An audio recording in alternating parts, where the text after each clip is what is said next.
Hey man, welcome back to another video, man. You already see how I'm coming, man. I got a brand new mic. You don't know the power of the dark side. Chill. Hey, bro. Y'all said y'all wanted more of this, bro. About to bring y'all more of this, bro. No boo. Without further ado, man, we get straight up in it, bit. JxmyHighroller. We just witnessed one of the greatest seasons of all time. Talking about the OKC and their championship this year. I'd be lying if I said we didn't see this coming. A 68 You saw this coming? I didn't see this coming. Damn. Record-setting team who's been the overwhelming favorite to win the title this season for practically the entire season, winning the title. This is not an underdog story or one riddled with ups and downs capped off with an improbable rise to glory. But it should have been one of the youngest teams in the league with relatively little experience aiming for a prize their franchise has only come within reaching distance of once before. Shit. Instead, this was... Wait, let me grab my essentials. Oh, shit, I just yanked my shit out my ears.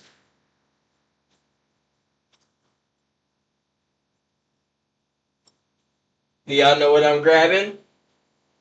You know, you don't know what I'm grabbing, but I know what I'm grabbing. Are y'all ready for this? Yo, shut the fuck up, yo. Stop being like that. Alright.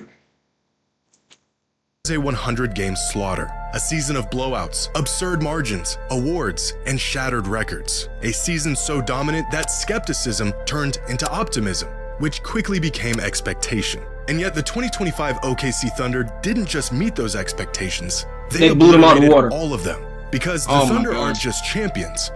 And I ain't gonna lie, I did not watch this season at all, simply because I knew LeBron James wasn't winning, first of all. And Anthony Edwards, I knew he wasn't winning. The only other person I would be rooting for other than them two would be Jimmy Butler. And I know he's not winning either, so I just had no incentive to watch this year, other than watching Bronny play for the Summer League and, you know what I'm saying, his rookie season. But even then, I only watched clips on YouTube. I really don't know why they won. But this is the analyzation that we need to figure out why. They have now completed one of the greatest seasons of all time. Talk to me, Jimmy. Talk to me, Jimmy. Talk to me, Jimmy. Duke Dennis in the background and shit. Think I ain't see his ass over there. I saw you. Saw you, Dookie. I want to tell you about them ads, man. It's always when we trying to enjoy a video. I'm glad they hit me with one of them 15-second unskippable ones. And this shit laggy too. Look at this shit lagging. Can't even keep up. Today's video is no geek, no seat meat to use at any time. And this shit ain't replayed. Look how they try to say most replayed. Everybody skipping his ad.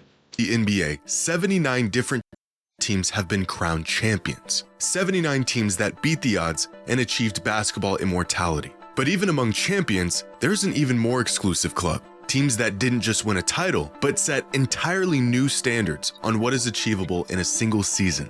Of these 79 title-winning teams, only 8 of them achieved these 3 key metrics: a net rating of at least 10, an average margin of victory of at least 10, and at least 65 wins throughout the regular season. Those teams are the 71 Bucks, the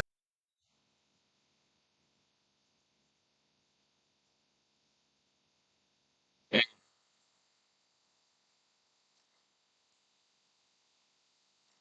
want y'all to see a correlation though between these classic teams. Ain't nobody worried about the Bucks when they was, you know what I'm saying, young. You see that these niggas definitely not making it. You saw how they was playing. Jeez, please. Look at their logo. But you see we have the fuck is that, the Bucks old symbol? What is that? Damn, I can't read that shit. But we got the Bulls right here, you know what I'm saying? We have a good foundational team, you know what I'm saying? This is obviously, we know whose time this is here. Before that, we have the Supersonics. That's Supersonics. Like, that has to be Supersonics. We have the Lakers already. You know what I'm saying? The Lakers and the Celtics, if you don't know, was like um these two back then. It was definitely because honestly, these was the only ones who took these from these. You feel me? But like I was saying, we got a correlation between these two teams. Obviously, you can notice a definite, you know what I'm saying, lead in terms of the series. Lakers win that shit every time. You know what I'm saying? I think Lakers are one of the most acclaimed franchises in the NBA actually. Um, then later on you have the Spurs, Heat. You already know Tim Duncan was robbing LeBron and them bitches. He was robbing them. He was robbing Kobe too. Tim Duncan, he was robbing Kobe. He was robbing Kobe heavy. But you know what I'm saying? We go. This is the real order saying, but we go this way. You know what I'm saying? We're clearly seeing the correlation. Another foundational team. You know what I'm saying? Foundational. This is when Jordan came back, did that 3-peat shit. That shit's crazy. But you have Spurs. Then the Lakers go crazy. 2000, 2001, 3-peat. 3-peat, what the fuck? Like, you know what I'm saying? 3-peats are crazy. And then, boom, you know what I'm saying? Spurs take over, all shit like that. I already talked about that. You got the Mavs. This nigga Dirk really took that shit from Kobe that year. That nigga Dirk took that shit from Kobe that year. You got a 2-peat back-to-back champions by the Miami Heat after LeBron. You know what I'm saying? He's got one right here, two others right there. 2012. We all know about that 2012 LeBron season. That shit was crazy. That 2012 LeBron season was fucking crazy. You got 2014 Duncan. You know what I'm saying? This is where these guys take over, pretty much become the new staple in modern day basketball. You know what I'm saying? We got 2015. Everybody remembers these 4 years right here. Especially these three right here. More specifically, these three. Everybody remembers these years. You know what I'm saying? It's no mistake about it. Between right here, you know what I'm saying? Everybody stopped watching basketball. Really, you stopped watching basketball like after this. But you watched this too. I mean, you know what I'm saying? Just because it was lit. You know what I'm saying? LeBron. This was memorable. You know what I'm saying? 2022, Golden State comes back, gets it because of Curry. That's Curry's year. No, 2022 Curry versus 2012 Bron. Who will win? Who will win? Not even 2016. Not even 2016. Not even 2017. Not even 2015 Curry. 2022 Curry versus 2012 LeBron. Who gonna win? Let me know. You got Jokic and his championship. You know what I'm saying? Made that shit happen. Jason Tatum and his championship. You know what I'm saying? Made that shit happen. And then we have OKC. I think this is like their first in forever. Damn. Oh my gosh. But they got one, bro. They got what they wanted, bro. That's crazy. Room for these guys. 92 Lakers, the 92, 96, and 97 Bulls, the 08 Celtics, the 2015 Warriors, and the 2017 Warriors. These 8 teams are basketball royalty, so dominant that winning a championship... Y'all see what I'm saying, though? Y'all see what I'm saying? These teams are stamped in history. These are some of the best franchises ever. You know what I'm saying? The Bulls, the Lakers, the Celtics, the Warriors. You know what I'm saying? Then these Warrior people go like 72 in like 8 losses? Or 73 in like 8. It was some 70, some number 70. It was crazy. 8 teams are basketball royalty, so dominant that winning a championship was more of a victory lap than it was a testament to just how great they were. And without exception, all of these teams are regarded as the greatest teams or single seasons in NBA history. No, greatest teams in NBA history. Team has been added to this exclusive club. What are you talking about, Jimmy? This is a hot take. This is a very hot take. What are you talking about, man? Now, the OKC is considered as one of the best franchises. They better go back to back. Because let's think about it. These other teams also have accolades. You know what I'm saying? They have things that they did. More specifically, people that they had. But then again, can I cut Shea Alexander short? Can I really say that? Can I be critical like that? Can I be critical like that? At the same time, they might be. The nigga just said they went 68. You feel me? Like, they might genuinely be. They might have genuinely put themselves up there with this season that they just performed. So that means that they're a possible championship contender for next year as well. That means these boys could go back to back to back. If everybody doesn't feel like bringing their best game, These niggas could go back to back to back. That's basically what Jimmy's saying to me right now.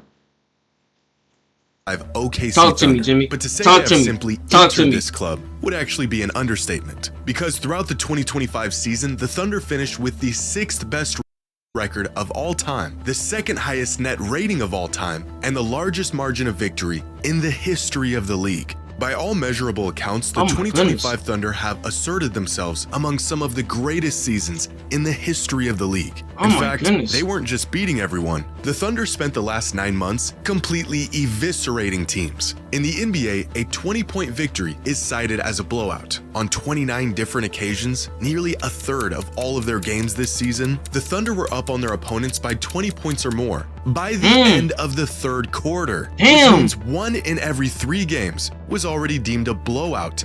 These niggas playing this shit like my career. This is my career game still. Before the 4th quarter even started. As Same old phone? Oh, come on, bitch. Upgrade to the new Galaxy Z Shut the Fold fuck 7. up. Shut up. Skip the video. Y'all YouTube, you make me sit here and watch this knowing I can skip and get it over with. Yeah, I'm not watching it. As the season progressed, the rapidly approaching realization that this team may just be having one of the greatest seasons of all time became clearer with each monumental beatdown. The MVP and scoring champion, a 23-year-old All-NBA guard by his side. Not one, but 2 all-defensive juggernauts. A rotation so deep, you'd swear they just subbed in another starting unit. It didn't take an analyst to know we were watching something special. In fact, by the time the playoffs rolled around, a very uncomfortable conversation quickly followed.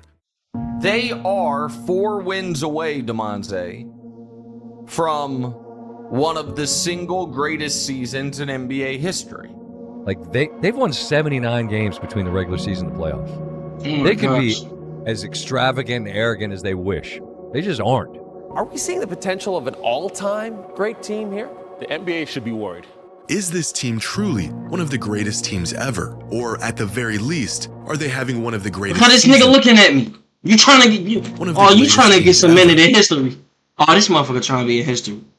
All y'all niggas overalls just went up in 2K. I don't even want to look at you. You making me nervous. Or at the very least, are they having one of the greatest seasons ever? A dialogue that was routinely and justifiably shot down every time it came up. To even enter that discussion, they first had to win a championship, something that we've seen countless good teams fall short of.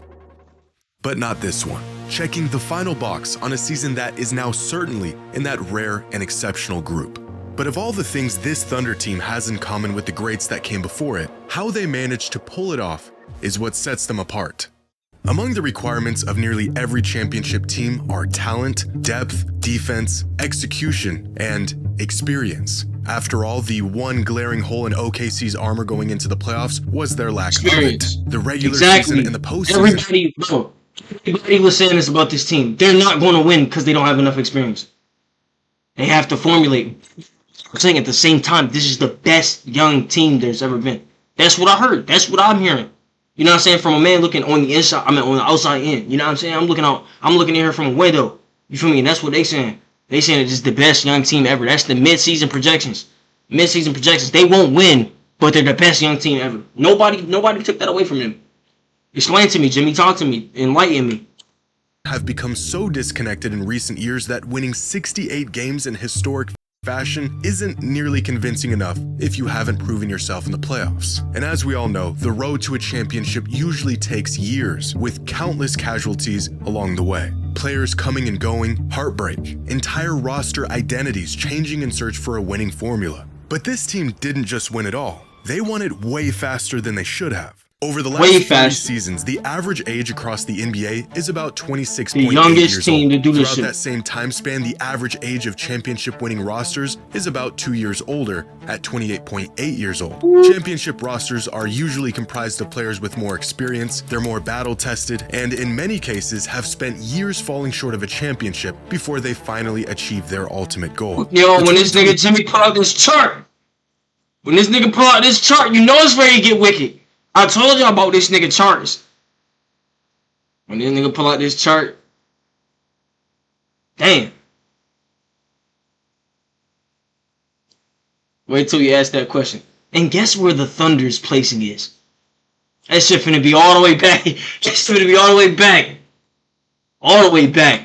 5 Thunder being My the exception, goodness. with an average roster age of just 24.8 years old. By far, the youngest team to win a title in nearly 50 years. Jesus. In fact, most championship teams don't even have a single player, let alone an entire roster this young getting minutes in the playoffs. So not only have the Thunder just put together one of the most complete and dominant seasons the league has ever seen, they did it about 4 years ahead of schedule.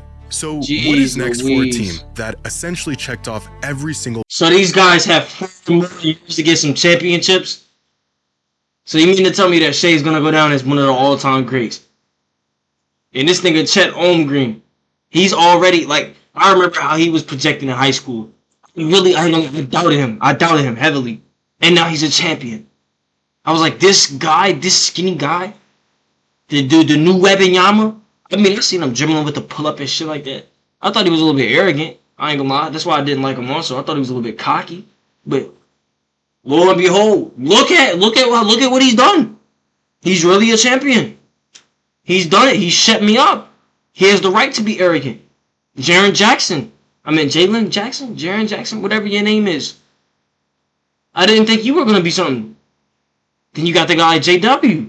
I didn't think you were gonna be something, but you was cooking. Y'all all cooked. And then Shea, I ain't gonna lie, I thought this was like a little Harden MVP run type shit. No, this nigga really went and got a championship. No, this nigga ain't just foul baiting. That guy is really getting buckets. We need a Shea documentary, bro. Shea Gilgeous-Alexander documentary. I used to have that nigga on my fucking 2K mobile lineup, bro. When he was a bum, he was a free card. You can get him easily get a Shea Gilgeous-Alexander card. I think it was like green at the most. And now look, 99 overall legend card. I need that. The burden of proving they can do it again. Over the last few days, the word They dynasty can't do it again. They can't do it again. They can't do it again.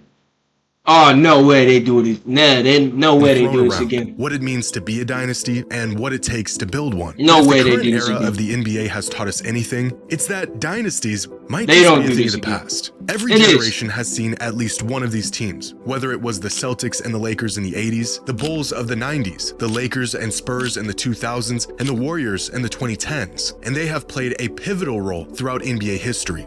At least they did, up until recently. Since 2019, the NBA has seen a different champion every year. 7 different teams across 7 seasons. The longest span of unique title winners in NBA history. As if winning a championship wasn't difficult enough, winning another one is magnitudes more difficult. And in recent times, it has become nearly impossible. With every Nearly impossible.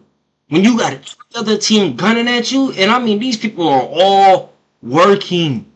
Everybody's working. Niggas aren't team going that back to shows back. signs of building something that will truly last, comes the stark reminder that it probably won't. Players seeking greener pastures, a championship run often bringing out the egos in everyone involved. They lose sight of the team. Sometimes it can simply be a logistical nightmare to keep a winning team together. Injuries can throw off timelines, young players get too expensive, old players get even older, the mileage adds up, and the window closes a whole lot faster than you would ever expect. Which means one of 2 things is true. Either we are truly in the era of parity and analytics, the speed of information, modern-day roster constructions, and the depth of talent has made it virtually impossible to build a lead on the competition, or there will be a dynasty of the 20s. We just haven't seen it yet, but we may be looking at one in the making.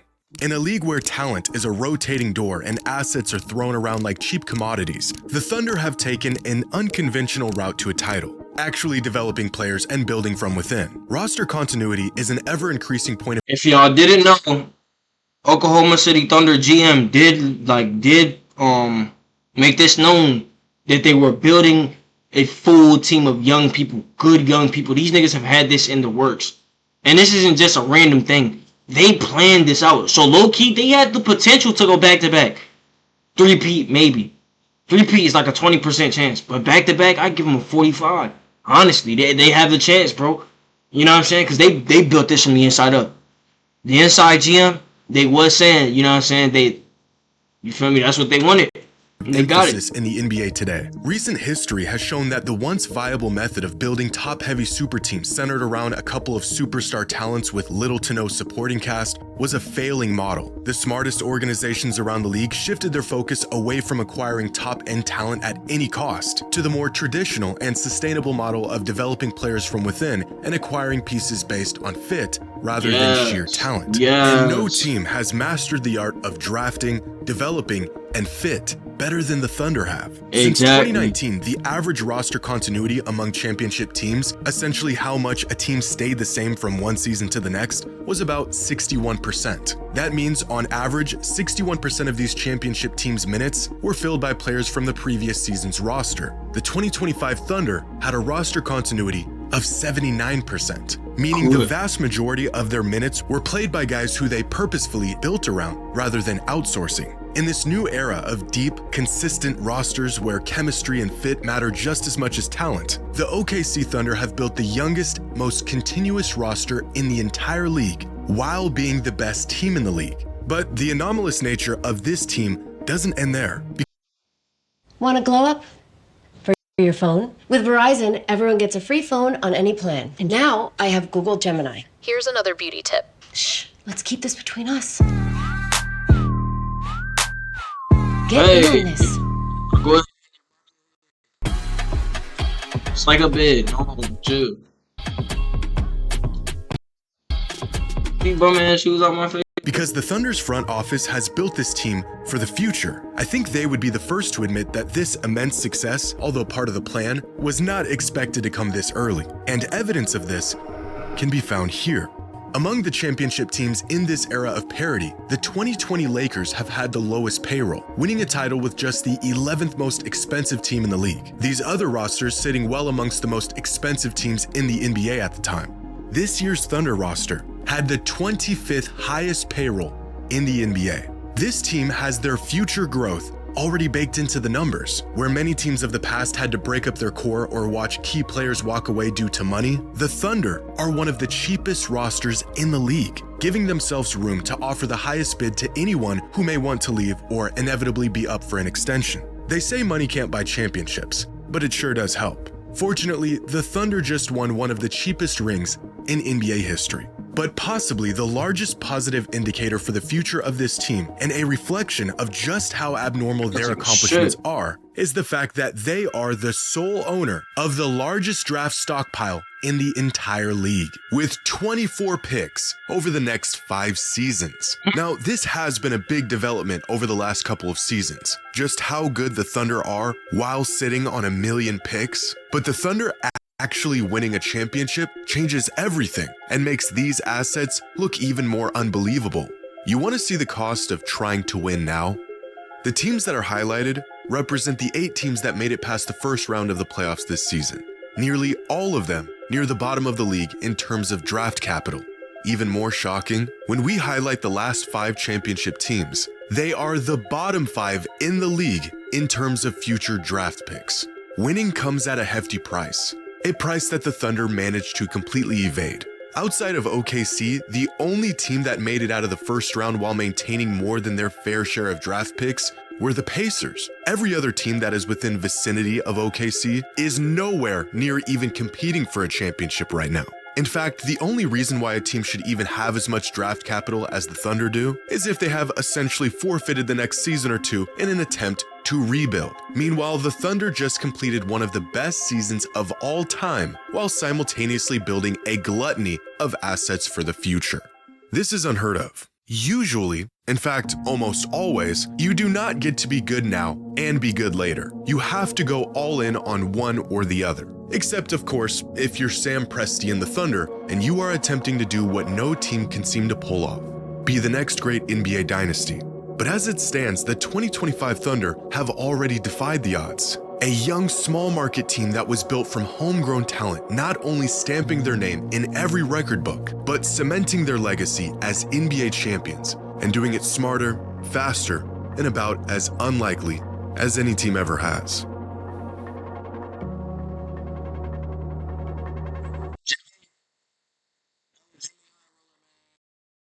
See Thunder, man. Greatest season of all time, man. You didn't just look at the man, baby.